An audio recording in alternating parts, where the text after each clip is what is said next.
at COP27 in Sharm el Sheikh in Egypt, and also online participants. We've got a great lineup of speakers, and we're looking forward to hearing from them. Just a few words of introduction, and then we'll get right to it. So this event is being sponsored by the EU funded project titled, as you can see from the slide, Pathways to Reducing Black Carbon and Methane in the Arctic, Impacting Arctic Climate and Air Pollution. The event is being organized by the EU funded project titled Arctic Black Carbon, Impacting Climate and Air Pollution. ABC ICAP is the name of it. And I'm the Russell Shearer, the project coordinator. The ABC ICAP project aims to contribute to reducing black carbon and methane emissions from specific sources which impact on the Arctic by promoting national and international and regional cooperation, building and sharing relevant knowledge, raising awareness, engaging stakeholders, and performing expert analysis. Today's session, we'll have 5 speakers in this session, 3 virtually, and the first one will be virtually, 2 in person, and then we will they will all address different aspects of the issue, from different sources to impacts to mitigation actions. And then the presentations will be followed by a question and answer session and panel discussion. And so we'll see how time goes, but the plan right now is to allow 1 question at the end of each presentation, and then more broader discussion after that in the panel. So with that, I think we'll just start with our first speaker, who's Jessica McCarthy and Vilaveko Parnu, and they will present The Arctic on Fire. I think Jessica's speaking first. It's all yours, Jessica.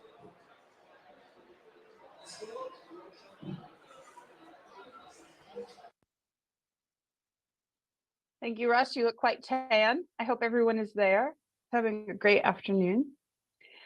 My name is Jessica McCarty, and I am an associate professor of geography at Miami University in the US. And I'm speaking here today. I'll co-present with my colleague, Vilaveko Parnu, who's from the Finnish Environment Institute in Helsinki.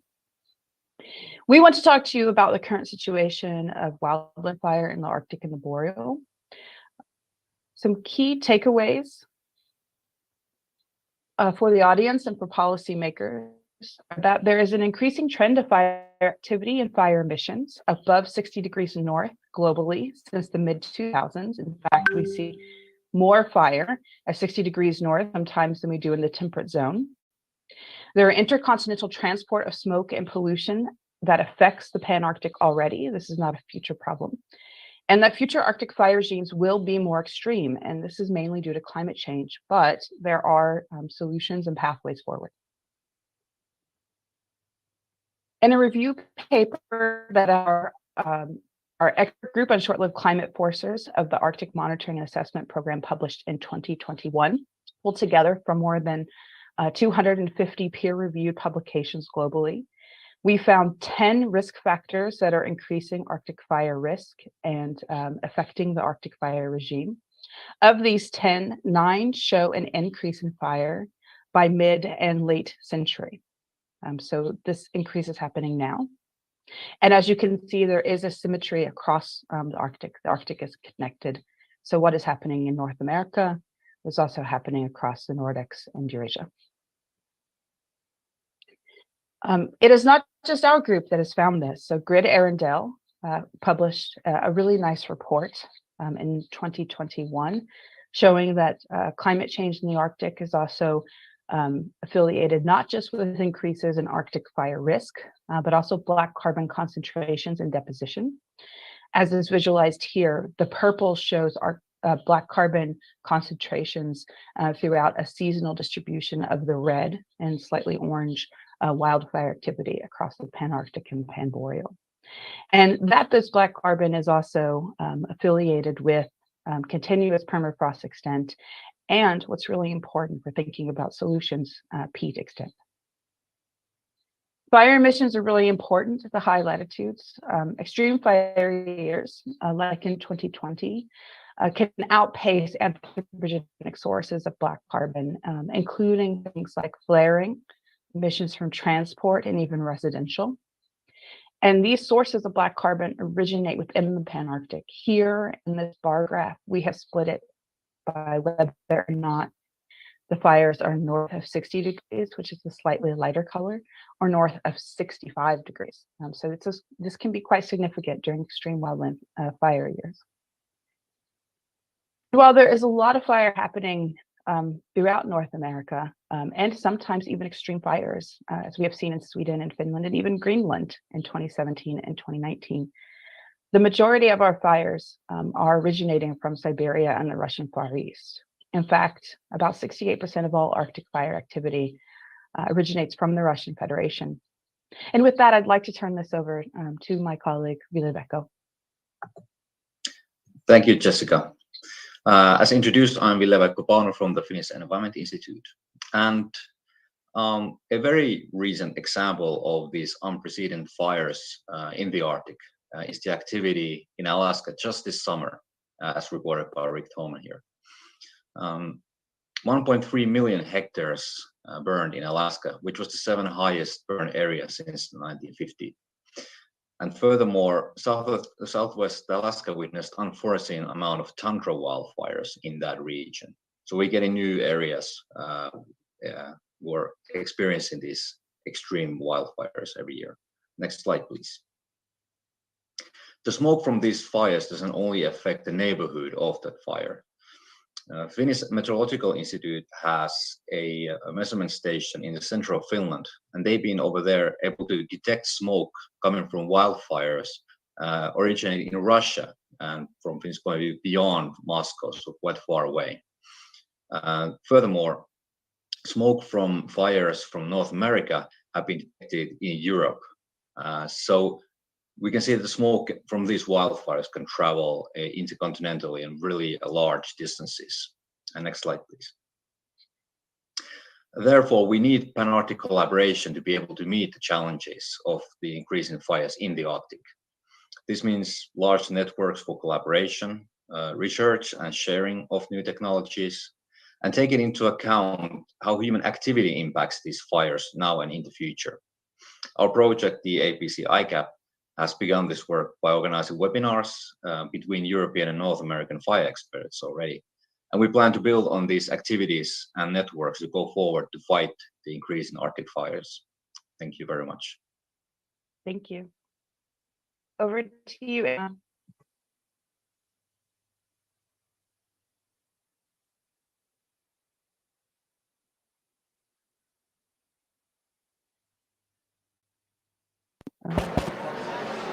Okay. Thanks very much, Jessica and Ville-Pekka. If there's any quick question before we move on to the next speaker? No? Okay. So the second speaker is Dan Rutherford, and he's with the ICCT, International Council for Clean Transportation. He's going to give us a presentation on the impacts from Arctic shipping. It's all yours, Dan.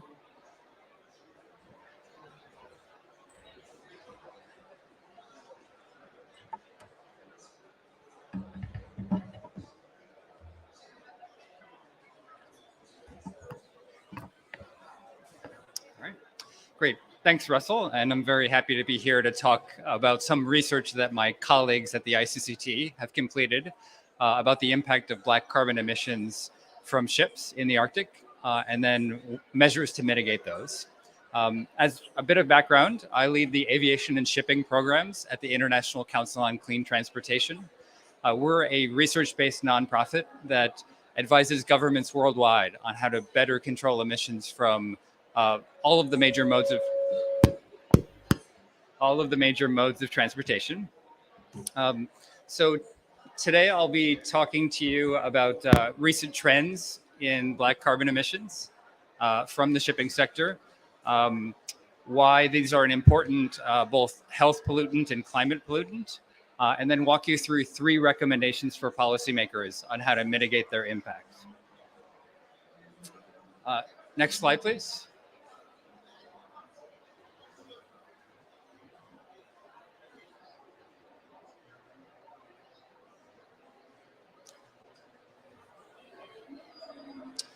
Could we load the presentation for Rutherford, please?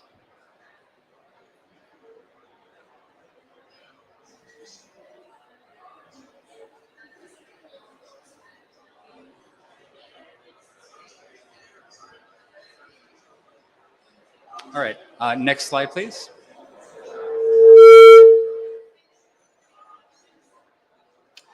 So since we might be time constrained, I thought I'd actually start with the key messages here. What you should come away with today is knowing that black carbon is an important climate pollutant and also a health impact for the Arctic and communities located near the Arctic. You'll learn a little bit more about the magnitude of black carbon emissions from shipping and how they've increased over the past 6 years. I'll walk you through the benefits of switching towards distillate fuels in shipping, away from the current prevalent use of residual fuels like heavy fuel oil.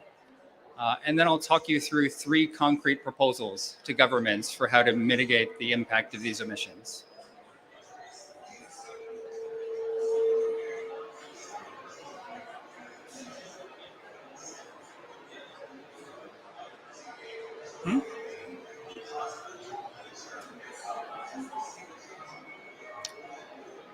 So let's talk about the magnitude of the emissions first. Black carbon is an important climate pollutant. It's emitted due to the incomplete combustion of residual fuels in marine engines.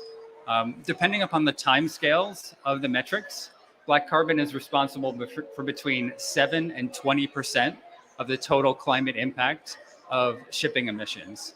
7% using a 100-year global warming potential, 20% using a 20-year global warming potential.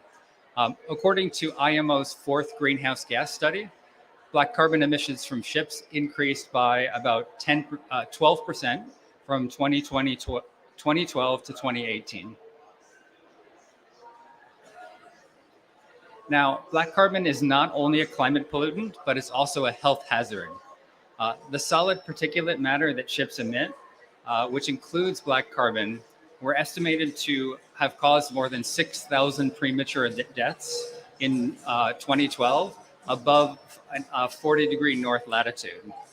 Now, ICCT in its own inventory estimated that ships emitted about 1,500 tons of black carbon above 60 degrees north in 2015. About 200 tons of that fell within the IMO's limited definition of the Arctic, which is shown in the blue outline on this map.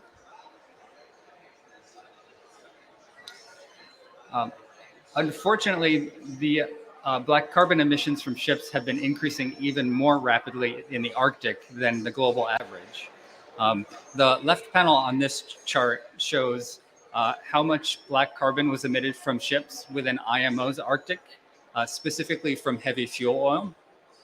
That shows a 72% increase from 2015 to 2019. The middle panel is showing the same figure, but from all fuel use from ships in the Arctic. So that's heavy fuel oil, distillate fuel, and also liquefied natural gas. That increased even faster, 85% between 2015 and 2019.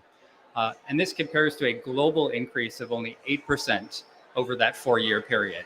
So the big takeaway is that black carbon emissions from ships are increasing 10 times faster within the Arctic than the global average. So what's the quickest and easiest way to control these emissions? Quite simply, it's to shift from the use of residual fuels to distillate fuels. Essentially the diesel fuel similar to what are used for on-road vehicles today. And doing so would have a number of benefits. It would reduce black carbon emissions by 50 to 80% relative to heavy fuel oil. It would also enable, it would reduce air pollution. That would be sulfur oxides, particulate matter, etc., without using exhaust gas scrubbers, which increase water pollution as a byproduct of their operation. Distillate would also enable the use of diesel after-treatment technologies, including diesel particulate filters and electrostatic precipitators, which can cut particulate emissions by more than 90%. And lastly, using distillate would reduce both the risk and the expected cost of fuel spills in the marine sector.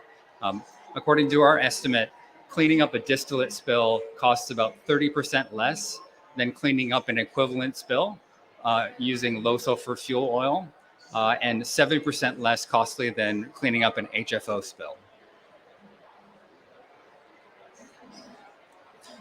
So let's talk a little bit about ways that we can mitigate these emissions from the shipping sector. You may have heard that the International Maritime Organization is moving to ban the use of heavy fuel oil in the Arctic. That would have the impact of reducing black carbon emissions from the combustion and also mitigating some of the spill risk that I just mentioned. The challenge is that there are a number of large loopholes to IMO's approach. So the full ban will take effect in 2 years' time, but it has waivers and exemptions that are built into it. So, for example, ships that were purchased after 2010 will have a 5-year exemption from the requirements, and then near Arctic states, including Russia, the US, Canada, Norway, and Denmark, have the right to grant 5-year waivers for their ships operating in their waters. And so as a result, the HFO ban will not take full effect in reality until July 2029. Now, if governments move to not grant waivers to their ships, it would have a significant impact in cutting black carbon emissions. And this chart just shows if countries do not exempt their ships, it would lead to about a 70% reduction in the use of HFO within the IMO Arctic. The large majority of that would come from Russian-flagged ships operating in Russian waters. So that highlights the importance of that country in efforts to control these emissions.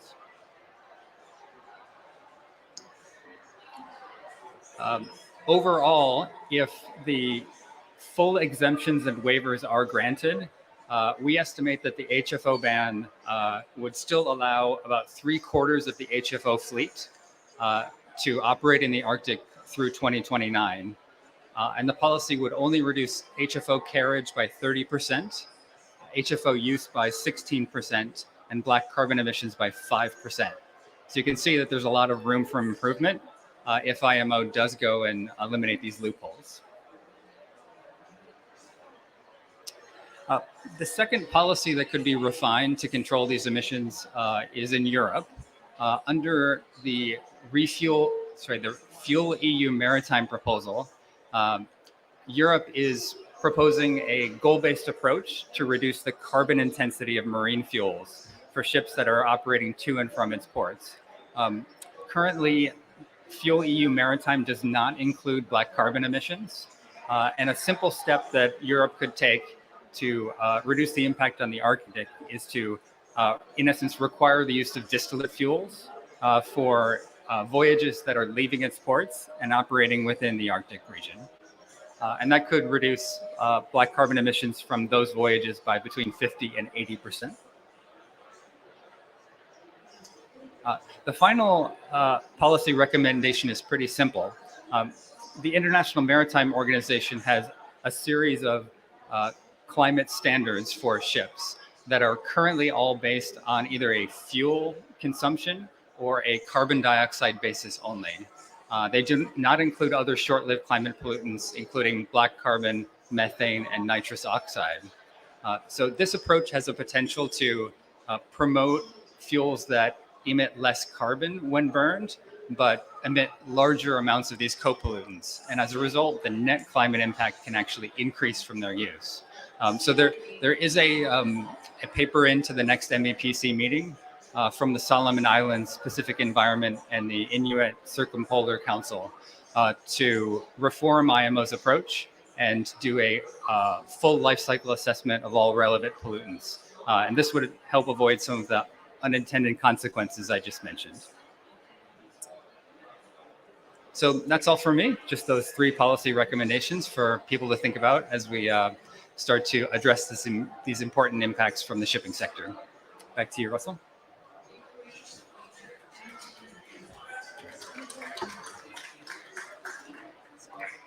Any quick question for Dan before we move to the next speaker? Okay. Thanks very much, Dan. We'll get back to you during the panel session. Our next speaker is going to be Lisa Koperkaluk, and she's the president of the Inuit Circumpolar Council in Canada. And she's going to give us a presentation on building alliances at the International Maritime Organization, IMO, with a focus on black carbon and methane emissions. Over to you, Lisa. Thank you for this introduction. And Andrew, thank you for the presentation up on the screen. So yes, I'm pleased to be speaking to you today about building alliances at the International Maritime Organization with a focus on black carbon and methane. We are all North and South dependent on a clean, safe, zero emissions global shipping fleet, and this is even more true for us Inuit in the Arctic. 3 things I'm hoping for you to take away from this presentation is Inuit depend on clean, responsible shipping to safeguard marine resources, and our relationship with the marine ecosystem is critical to our well-being and our way of life. Secondly, shipping black carbon emissions can be reduced by switching to available, cleaner fuels now. Black carbon can be reduced immediately. We just need to act. And thirdly, Inuit are the first Indigenous people to be granted provisional consultative status at the IMO, which will give us a seat at the table to call for shipping rules that reduce climate impacts. Next slide. Allow me to tell you a bit first about who we are as Inuit. We are a marine people who live in the circumpolar region, and our homelands transcend national borders, which makes us truly an international people. Inuit have rights to a vast coastline and marine region. We are over 180,000 people, one nation. We live in 4 different countries. In Chukotka, which is part of Russia in the Far East, in Alaska, part of the United States, in Canada, and in Greenland, which is related to Denmark. Slide 3. We're part of the Arctic ecosystem. As I often say when I speak to our culture and biodiversity in the Arctic are intricately tied. Importantly, we depend upon the Arctic sea ice, floe edge, and polynyas for our food security. Our knowledge of the Arctic includes the ocean and coastal seas, the migration patterns of marine animals, current and wind observations, knowledge of ice and of the ice movements. All this knowledge, when co-developed with science, builds a greater understanding of the changes the Arctic is experiencing that directly impacts shipping. As well, we're bound to the marine environment and to the shipping industry. It's an essential service. Next slide. And we know that Arctic shipping level traffic are increasing, and we see it. And the traffic will continue to increase significantly as the ice melts. The statistics you see on this slide are from a recent Arctic Council report looking at ship traffic over a 6-year period, showing a 75% increase in distance sailed and 25% increase in unique ships. NASA figures show ice melting 13% decade per decade. That's enormous, and we know that this will cause more ships to arrive, to pass through the Arctic. Next slide. Inuit. We are on the front line of the climate crisis. Inuit Nunat, our homeland, is warming 3 to 4 times faster than the rest of the planet.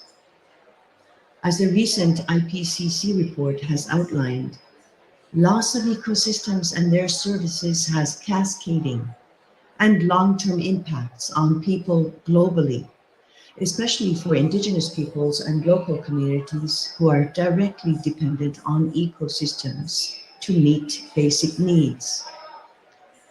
Given dire predictions and already observed impacts, action to reduce climate emissions from shipping is urgently needed, particularly black carbon, a short-lived climate force which is 20% of shipping's carbon dioxide equivalent emissions, has a disproportionately high impact in the Arctic. Black carbon can be reduced overnight, in some cases by 80%, by switching to cleaner fuels like distillate. Next slide. We're also concerned about the shipping industry's increased methane emissions. Methane is a potent greenhouse gas, so reducing global sources will benefit the Arctic. Methane is the second largest contributor to climate change and more potent than CO2 at warming the atmosphere. A major source of methane in the shipping industry is from the use and potential use of LNG as a marine fuel. We need to support alternative marine fuel solutions other than LNG over the next years to reduce methane emissions from the shipping sector. Next slide. Working towards efficient, clean, zero emission and safe Arctic shipping is in all of our best interest and will require a collaborative effort. It's because shipping is so important to us that we began an engagement with IMO. IMO consultative status for ICC will ensure that our unique and independent voice, our Inuit knowledge, perspectives, and issues are heard within this important decision-making forum. Next slide. To sum up, Inuit, we depend on clean, responsible shipping to safeguard marine resources. Our relationship with the marine ecosystem is critical to our well-being and way of life. Shipping black carbon emissions can be reduced by switching to available, cleaner fuels now. Black carbon can be reduced immediately. We just need to act. Lastly, Inuit are the first Indigenous people to be granted provisional status at the IMO, which will give us a seat at the table to call for shipping rules that can reduce climate impacts. And we wish to do this in partnership, in alliance with small island developing states and other allies within the IMO and around the world. Thank you so much. Thanks very much, Lisa. Any quick question for Lisa before we move on to the next presentation? No? Okay. Thanks very much. That was very good, and hopefully you're staying around for the panel. Our next speaker. Thank you. Our next speaker will be Lena Hoagland Isaacson, and she's with the IASA, the International Institute for Applied Systems Analysis. And her presentation will be on reducing methane emissions from human activities globally and in the Arctic Council member and observer countries. Go, Lena. Thank you very much. Can you hear me? Down or up? Okay. Okay, is this good? Okay. Okay. Hello, everyone. So, and thank you for inviting me to speak in this event. My name is Lena Höglund Isaksson, and I'm a senior research scholar at the International Institute for Applied Systems Analysis in Austria, where I have been for almost 20 years working on methane emissions, so global inventories for methane emissions, as well as policy scenarios, so building scenarios into the future. So maybe you can take the next slide, please. Okay, so let me first just remind everyone why it's important that we reduce methane emissions. As you know, you might know, we are heading for a temperature increase of 1.5 degrees, probably in the next few years. And if we continue with the business as usual, we will pass 1.5 degrees probably around probably before 2050 with only CO2 emissions. So it's really important that we reduce the CO2 emissions. But in the short term, you can see here the lower red line, that's the warming from methane emissions, which is around half a degree only from methane emissions. And so in the short term, one of the few options that we still have to stay below 1.5 degrees is to significantly reduce methane emissions, in particular to keep below 1.5 degrees in the next 2 decades. So let me start with a few key messages from this presentation. You might know about the Global Methane Pledge, which was negotiated in the last COP in Glasgow. The signatories of the Global Methane Pledge is around 113. It was 125 when I did this slide. And they emit about 54% of the global anthropogenic methane emissions. But the Global Methane Pledge signatories, together with the Arctic Council member and observer countries, emit as much as 87% of global anthropogenic methane emissions. For the Arctic member countries, it's the oil and gas activities that dominate methane emissions, and this is also the sector where there is the largest potential to reduce emissions significantly at a very low cost in the next few years. For the observer countries, it's coal mining is the most important sector for reducing emissions very fast, and they account for a quarter of the emissions in the observer countries. And finally, emissions from the waste and agricultural sectors, these are the most difficult to reduce in the short term.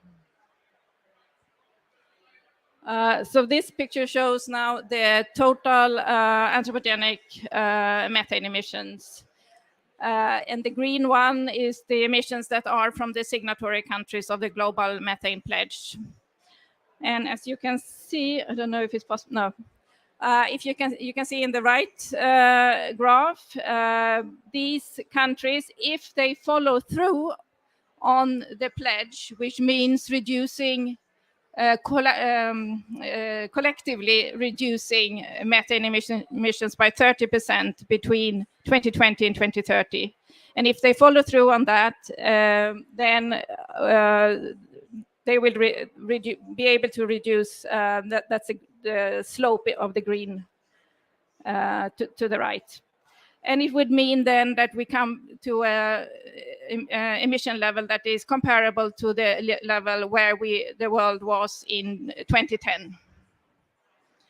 So we will need more significant reductions in methane emissions. And here I have split the global methane emissions into 3 different country groups. The first one is for the Arctic member countries, and the one in the middle is the observer countries. And to the right, you have the rest of the world. And as you can see, for the rest of the world, most of the emissions are covered currently under the Global Methane Pledge. For the Arctic Council countries, there is a top level here, which is the Russian Federation, which is not currently in the pledge.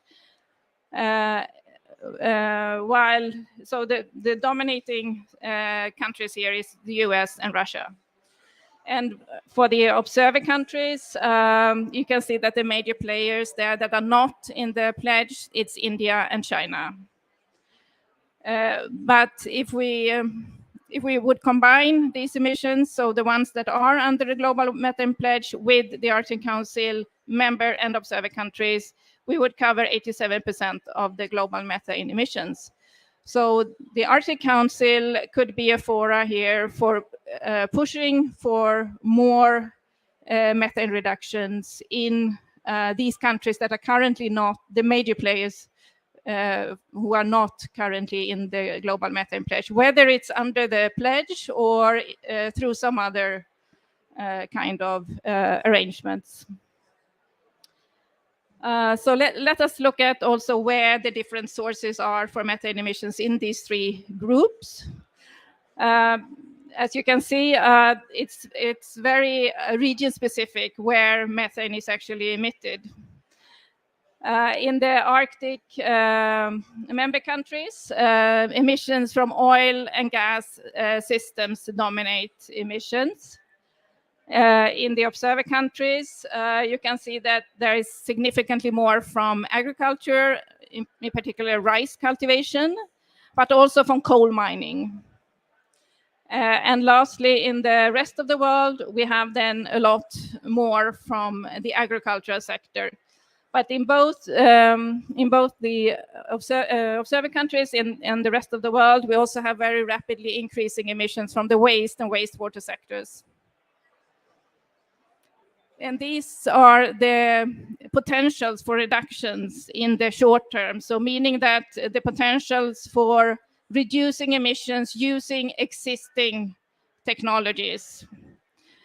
So what we can really do in the next 10 years. And here, as you can see, the big reductions is in the oil and gas sectors. That's the brown parts here. And these are reductions that mostly come actually at the net profit, because the gas that you recover or from reduced leakages, it goes to the markets and you can sell it. But it doesn't happen, mainly because of the very high profit margins in this sector. So reductions in methane emissions, even if they are profitable on the paper, it's not enough to compete with a very high profit of actually producing more oil and gas. So we need urgently regulatory frameworks here to really push for binding reductions from the oil and gas industry. And then we have the coal mining, which is China, Indonesia, are big here, as well as in the right one. And there we also have ventilation air methane oxidation technology, which is not coming at a profit, but at a low cost. And finally, for the, as I said, for the waste, it's about improving the infrastructure for waste treatment, in particular in many of the developing countries with rapidly growing populations. But the effect of that will probably only be seen after 2030 because of the waste that is already in landfills will continue to generate methane in the beyond 2030. So thank you very much.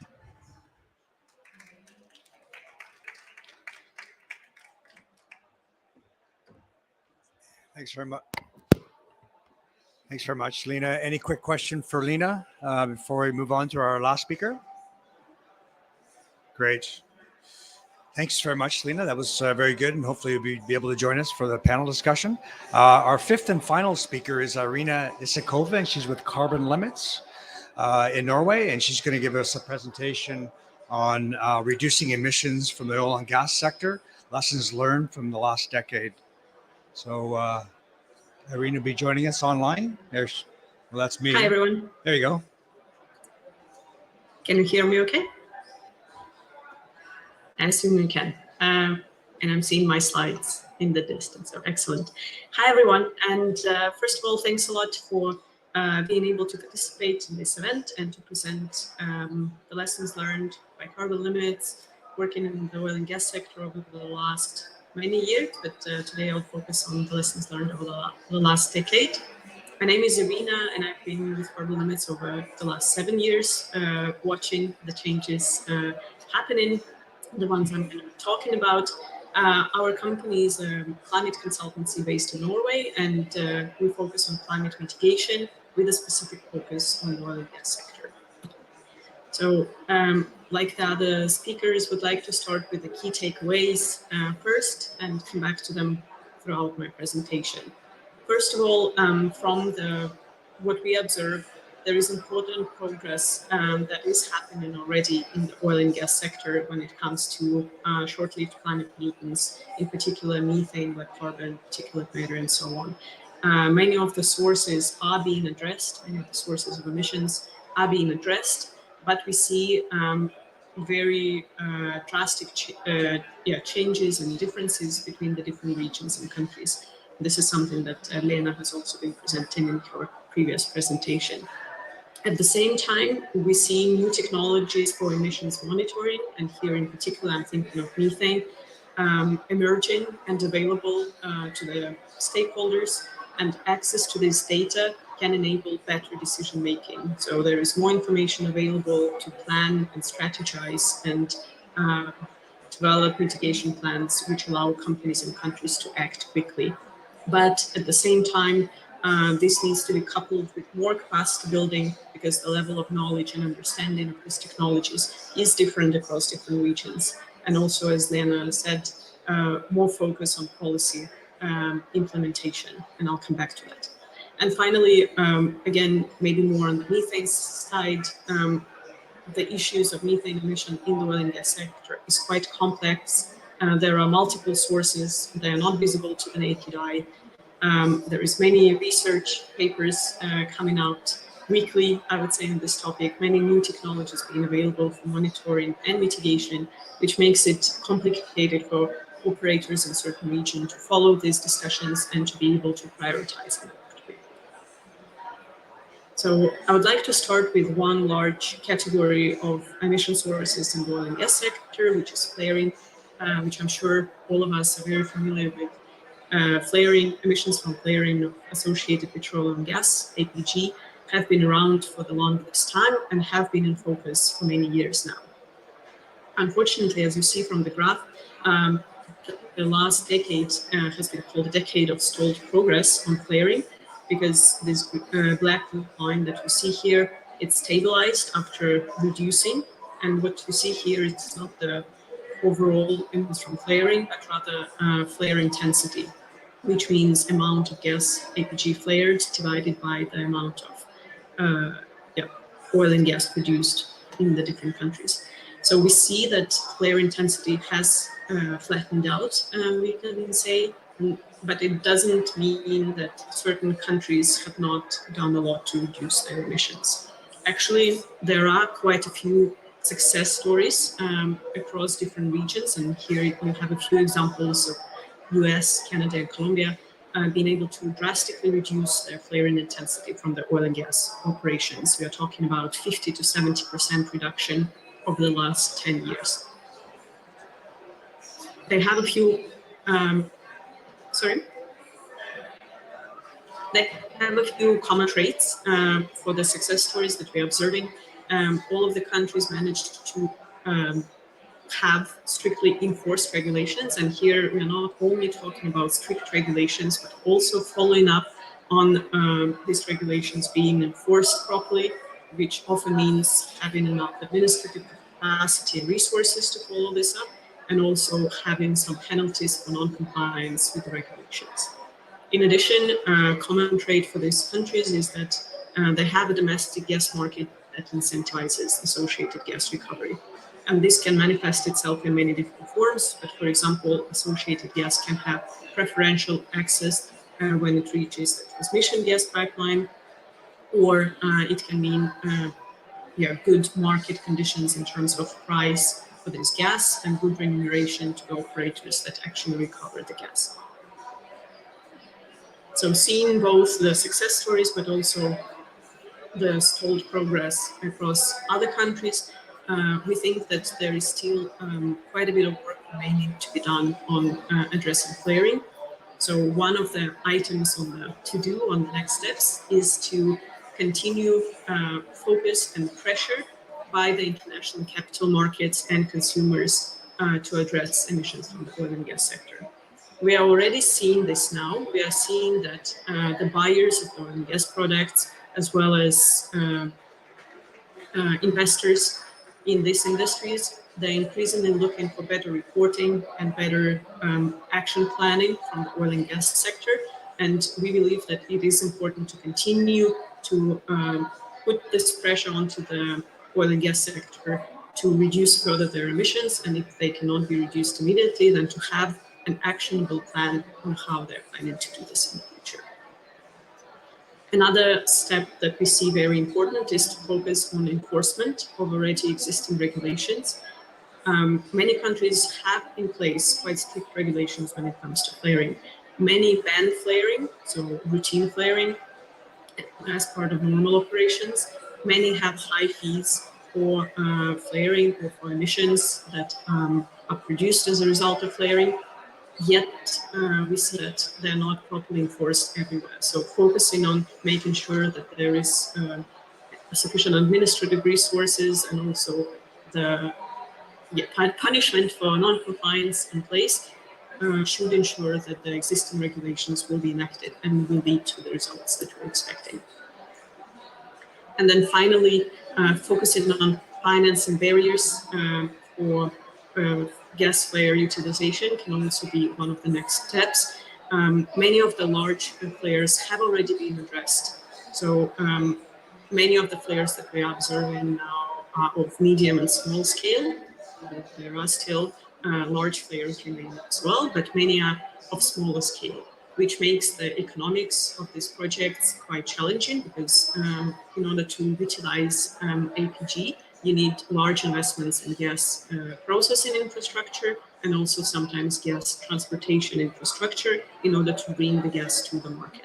So it requires large upfront capex, which the companies do not always have the means to finance. And this is again echoing what Lena has been talking about. Maybe some more profitable ventures are prioritized over this climate mitigation measures in competition for resources and investments. So this was covering our experience related to flaring, and the other large share of emissions coming from the oil and gas sector, especially short-lived climate pollutants, are direct releases of methane. And here we are not talking about combustion of methane, we are talking about direct releases into the atmosphere, sometimes called fugitive emissions, sometimes called leaks and vents, basically everything that is directly released into the atmosphere without combustion. And from our experience, what we knew 10 years ago is still true today. So 10 years ago, there were already mature technologies for mitigation of methane emissions, and they remain to be valid, they remain to be feasible and available today. We also know that many of the abatement options for methane emissions in the oil and gas sector, they require much smaller capital investment than, for example, gas utilization infrastructure, which makes them much more economically viable options for the oil and gas sector. And as Diana said as well, methane emissions in the oil and gas sector is some of the most lucrative mitigation opportunities for methane across all sectors that are emitting this greenhouse gas. And what we also knew and are still confirming now is that the emission estimates from the oil and gas sector are highly uncertain. So a few things we've learned of the last decade, and one of the big things that has emerged is a number of quantitative technologies, monitoring technologies that have become available. Just like for monitoring of flaring, we now can monitor methane with satellites from space. I'm sure you have seen over the last years many news articles related to leaks and vents that have been observed from space.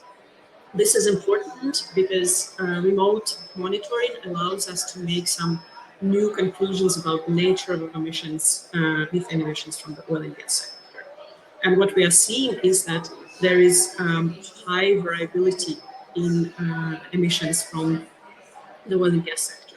Not all sites are alike. Here is an example of one of the regions that we've explored, but this is true for regions across the world. We are seeing that a small number of sites are responsible for a large amount of methane emissions. Here, 3% of the sites are responsible for over 60% of emissions. And this is important because if we are able to see where these 3% of the sites are and develop mitigation plans to address emissions from this 3% of the sites, then we have a large share of the problem solved, over 60% of the emissions solved for this specific case, of course. And we are seeing that many of the companies and governments are also finally putting methane in focus. We are seeing that many companies are purchasing equipment and data that allow them to do leak detection and repair and DAR. This is a process to not only identify leaks from the facilities and mitigate them straight away or during next maintenance, but also to map out other sources of methane emissions and plan how companies can mitigate them in the future. In addition, many companies have joined international initiatives related to methane emissions in the oil and gas sector, and here are a few. These initiatives are central to making sure that there is available information, that there is transparency related to methane emissions, and that there is mitigation being planned.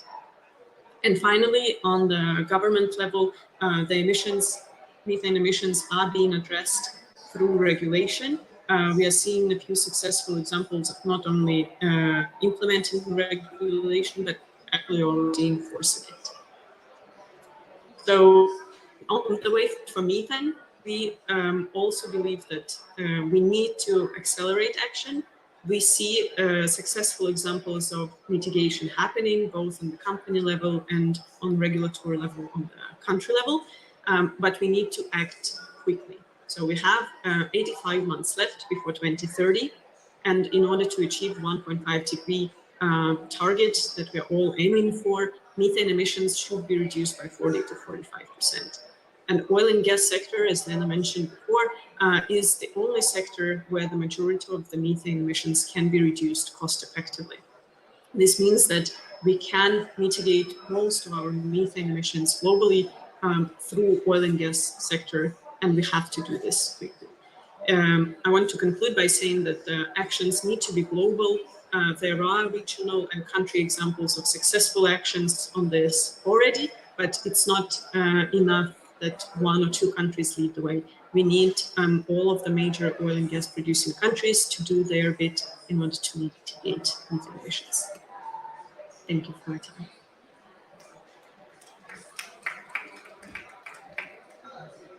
Great. Thanks very much, Lena. Any quick questions for Lena before we start the panel discussion? No? Okay. We're good. The three virtual speakers are going to join us online, and I'll maybe have Lena and Dan come up. I think there's a handheld.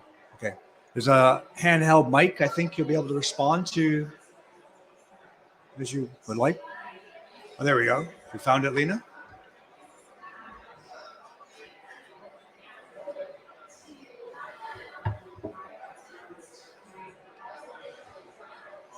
Any general questions for our speakers at this stage from either in person here or online? Is there anything online, Emma? No. Feel free, anyone online, feel free to put it in the chat box. I think we have a question for the audience here. Yeah, I have a question for Irina. So you mentioned that about 3% of the sites generate 61% in emissions. So I was wondering, where are these sites located, and do we know the companies that they are linked to? Thank you. Thank you for the question. It's a good question. Unfortunately, as this was part of a project, I cannot tell you the location of the sites, but I can tell you that from our experience, this is the phenomenon that we see happening over and over again in different countries. So maybe the specific percent, 361, can vary from country to country, but this holds true. So there is a phenomenon called super emitters in the methane world of oil and gas, which means that small percent of the equipment or the components or the sites are responsible for large share of the emissions. And it is actually true for whatever site you choose. Even if you look at one specific site, you will have specific emission sources that are responsible for the large share of emissions. Sorry for not being able to give you a more specific answer on the location. Thank you. Okay, if there's no more questions from the audience, quick question then. I guess we're taking this to a much broader policy perspective since we're at COP27. We've heard that there's three very important sources of black carbon and methane emissions from wildfires that you've just heard: wildfires, maritime shipping, and oil and gas sectors. I'm going to ask each of the speakers to feel free to comment on if, in your view, which sector or which sectors have the largest potential for significant cost-effective emission reductions over the next decade. And just to keep in mind that are there bold actions being envisioned or implemented? And if not, how can this be advanced? And this is in connection with COP27 and the implementation agenda that is going on this here. So we could start with, did you want to say something, Lena, to start? Okay, online, sure. Would anyone like to comment on, you want to start with the oil and gas sector, Irina? Yeah, definitely. And I mean, this is just echoing what I just said. I think personally, there is so much potential for further reductions in the oil and gas sector. And this is very much backed by our experience, and for the limits are working specifically with developing countries where we've seen still a lot of need for increased capacity building, increased access to all of this new information and new exciting technologies that we are observing, I don't know, in North America and Europe, for example. And this brings me into the second half of the question, Russell, on what kind of bold action needs to happen. I think a lot of potential lies within regions outside of the US and Europe. I think the work has already been started and already moving pretty quickly. It needs to continue, but we need to also accelerate action elsewhere in the world. So one is regional focus, and two, I think industry cooperation, something around sharing lessons learned, sharing technology, sharing knowledge across the industry is something that I think will be very beneficial. So we have in all of the countries around the world, we have both international oil and gas companies present as well as national oil companies, and increased cooperation between the two, ability to share the latest know-how, lessons learned from, for example, international companies with the national companies can really help speed up mitigation. Thank you. Lita, did you want to follow up? Yeah, please. So you have to switch it on. Yeah. Okay. Yeah. Yes, for the oil and gas sector, I think it's important to remember that these are the production is dominated by not too many companies that are, so 80% is basically controlled by big companies, more or less from many of the rich part of the world. And these emissions can be, the technology is there to control almost all of these emissions. You can recover most of the associated gas, and you can also install the technologies for leak detection and quick repair. And the technology is there, but the incentives to do it are lacking. So this is what's very urgent, that we get this in place, regulatory frameworks to actually achieve, force this industry to quickly clean up. Thank you. Very good. Thank you. We'll turn to the shipping sector, and maybe Dan, would you like to comment, and maybe Lisa after that? Certainly. So I am the lucky or unlucky soul who deals with these three major short-lived climate pollutants. So we've got methane issues, we've got black carbon issues.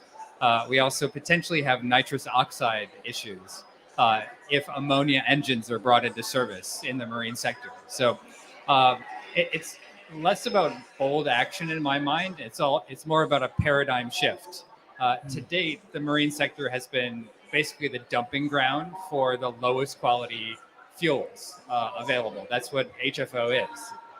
So we need to shift from this idea that marine vessels burn the fuels that no one else wants to them using the existing distillate fuels that are already being made, and eventually moving towards future fuels like ammonia and methanol. So really, it's about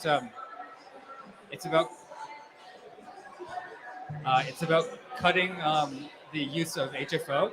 So it's of cutting black carbon emissions. It's avoiding methane slip from liquefied natural gas, and it's about carefully monitoring potential nitrous oxide emissions from ammonia engines that are starting to be brought into the market. Okay, thanks, Dan. Lisa, did you want to make a comment? Sure, please.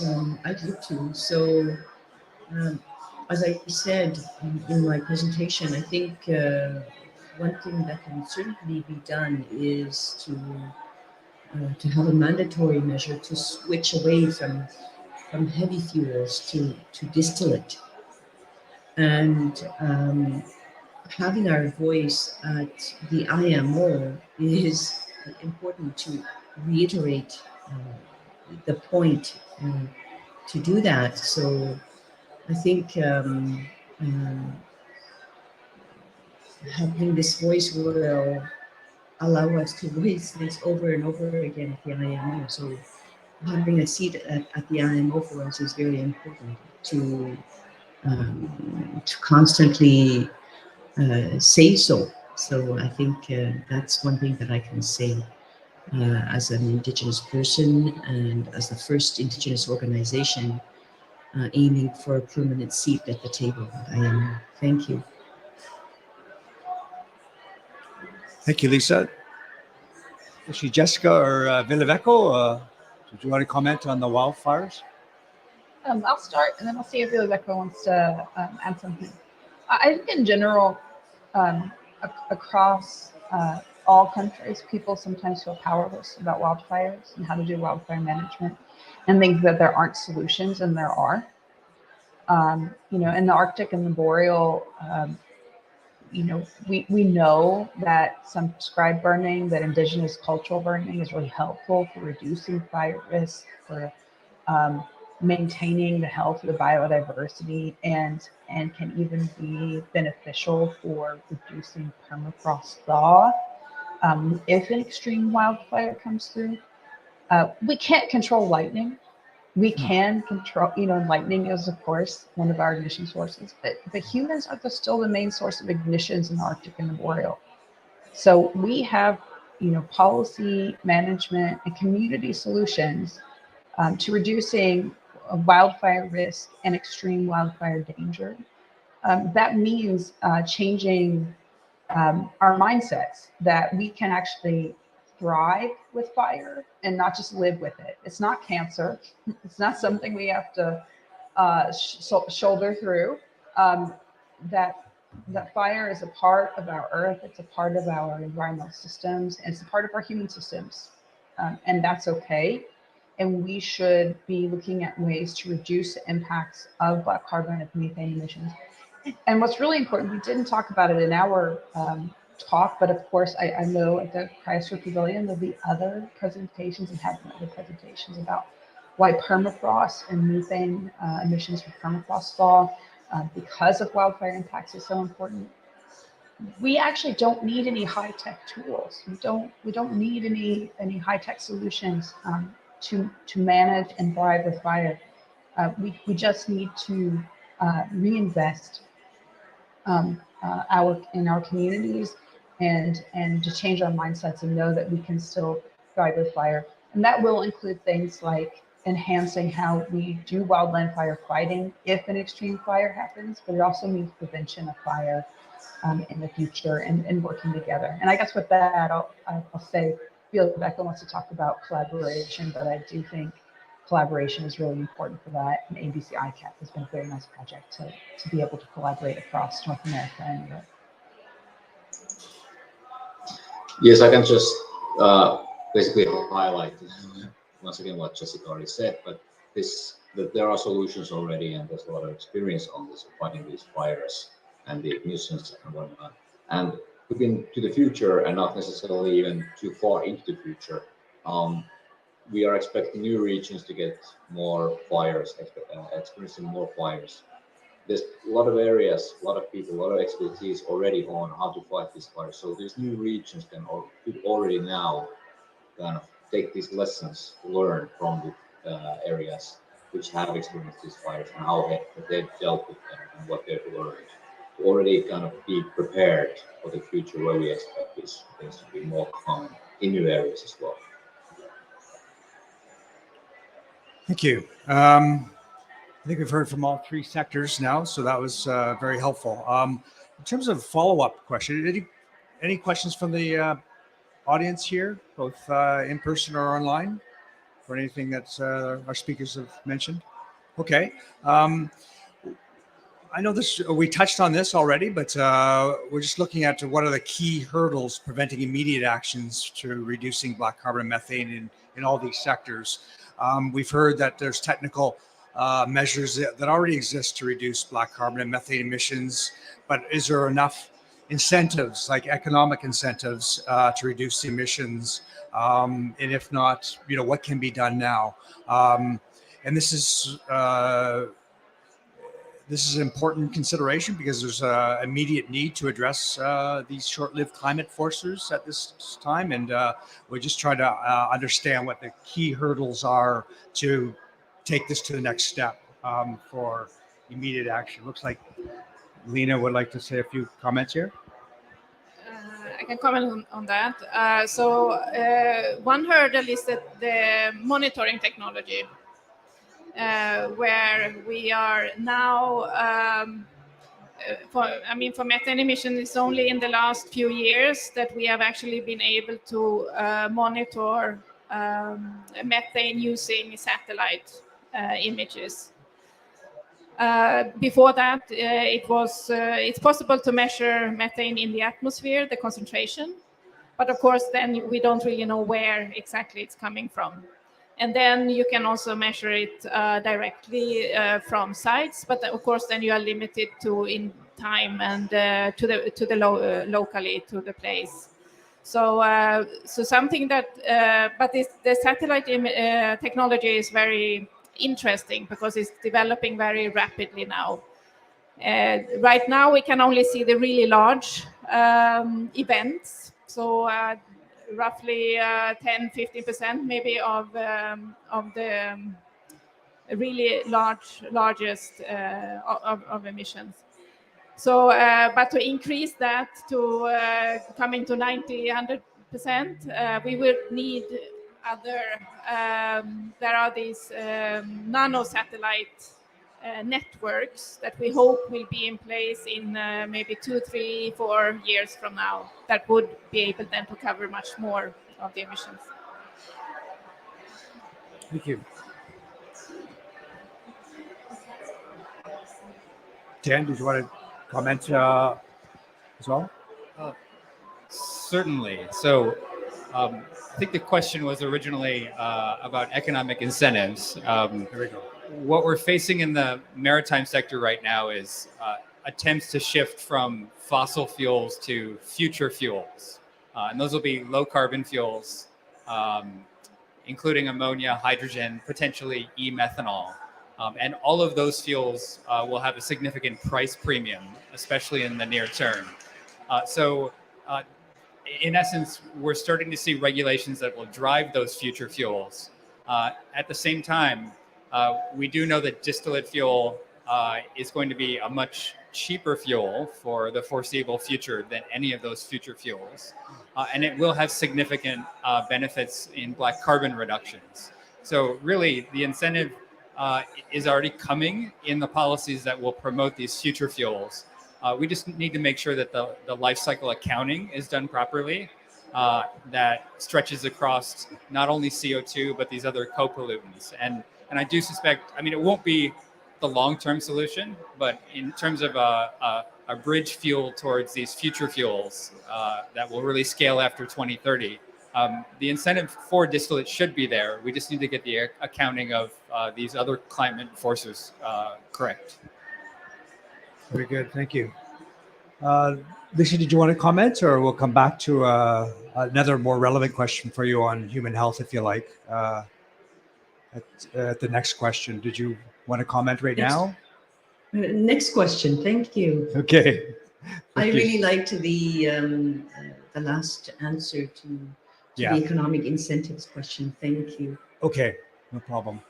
I'll turn to, I know it's a little bit just maybe hurdles. I don't know if there's sort of, for the economic incentive perspective, is really relevant to the wildfire issue. I guess there is some aspects of that, but if you want to comment in terms of just hurdles to get through on the immediate term to take action, Jessica or Villaveco, did you want to comment on that? I'll take this one. It's okay. So I think in general for policymakers, my message would be that we need more proactive management. We know that proactive management of wildfires reduces the cost, right? Reactive management is where we end up spending, billions of dollars, billions of euros in response to extreme wildfire. And instead, we should be thinking about how do we incentivize prescribed burning, indigenous cultural burning? How do we incentivize the reduction of reckless emissions that lead to wildfires? How do we make sure that we're communicating with the public fire risk itself, so that they're not inadvertently starting fires? And then, of course, other on the ground fuels treatments, and incentivize collaboration across border, right? Because the Arctic and the boil are all connected. So how do we work together? And if we focus on proactive management, we will actually reduce our economic costs, because the cost of wildfires, and then of course the cost of that, the short-lived climate forcers, the CO2 itself, and that will be reduced. And of course, any climate action we take now to reduce warming will reduce wildfire risk, and that will reduce our costs. So it's really a very kind of straightforward solution, but it just changes the way we approach management from reactive to proactive, which is what I'm seeing from our colleagues here in shipping and in flaring. Thinking about how to do proactive monitoring, management, and incentives, and we need that same thought for wildfires as well. Villaveco, did you want to add anything to that? comment? Not really too much to add. Of course, there's the one kind of built-in economic incentive. So forestry is an important economic activity in many places, such as in Finland. So there's kind of this built-in incentive to fight the wildfires before they happen already because of this reason. Irina, did you want to comment on the from the oil gas sector in terms of economic incentives, but also you had mentioned as one of the key takeaway message, the issue of education being an important aspect in terms of a hurdle to get over? Yeah, I think this is a good summary, Russell. But maybe just quickly on the economic side, I think some of the issue is this alternatives that the oil and gas companies are faced with, right? So they can invest this dollar in producing a barrel of oil, extra barrel of oil, or they can invest it in some new technology for monitoring methane emissions. And in many countries, actually, the value of gas is much lower than what we think it is, looking at the price of natural gas right now, because of some of the local mechanisms and contract structure and some of the other set regulatory barriers. And addressing those can, I think, increase the incentive that is there for the value of the gas. So if me as an operator producing oil and gas can also be remunerated for my gas at the level of market prices, I might be more willing to take action to actually capture the gas and deliver it to the market, rather than having a fixed or a very low internal national price on gas, which provides me no incentive to then capture and deliver it. So I'll stop here. Many more barriers to address. But No, that's good. That's very helpful. I think Lena, Just a like, just short make us say a comment, quick few words here. Yeah, so if we can, if we get better monitoring of emissions, in particular for the oil and gas, because right now the voluntary reporting of emissions from that industry are very, very small. So it will become very important that we can actually also verify these emissions. Because without that, it will be very difficult to implement any binding regulatory frameworks. So definitely, it's super important to know what the baseline is in order to then be able to claim the reductions and monitor our progress. That's the target. Agreed. Yeah, good. Thank you.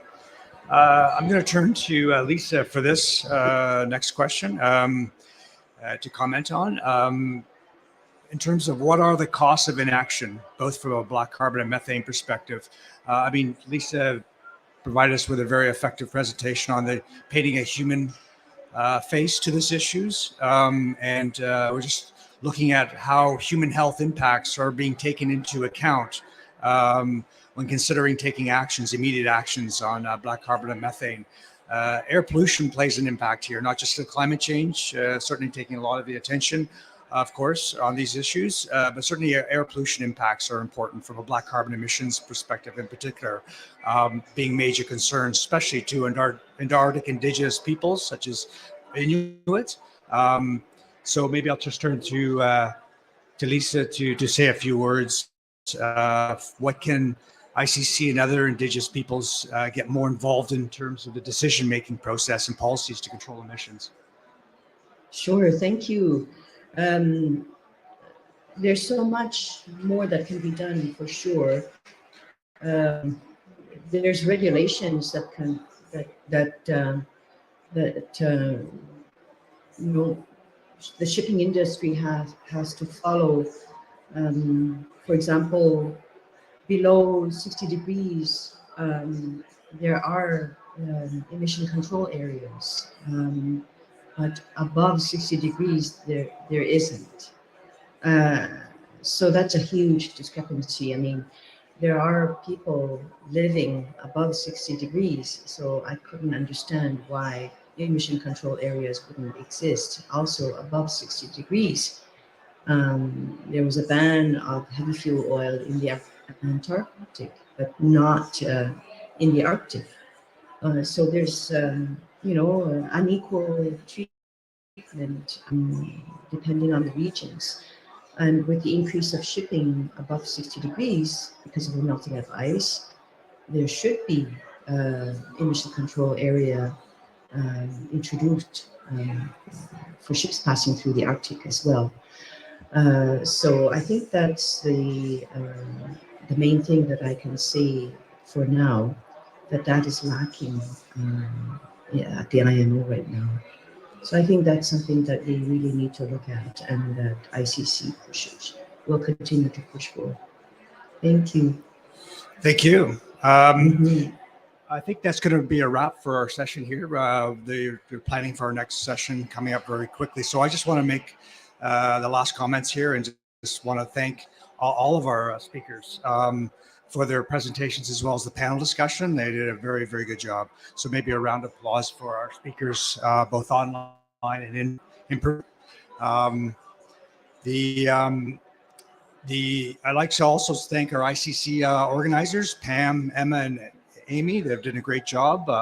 Also, Heidi Silverstein of the AMAP Secretariat, and my co-project manager, Simon Wilson, with the ABC ICAP project. And finally, certainly our EU funders from the FPI, the Foreign Policy Instrument, that was responsible for organizing this this particular project. So recordings of this side event will be made available to those who registered, which is great. And enjoy the rest of the side events, starting with the next one. So thanks very much, everyone, for joining us today. Thank you, everyone. Thank you, Have a great virtual day. speakers. Thank you. Have a good afternoon, everyone. Have a good day. Bye.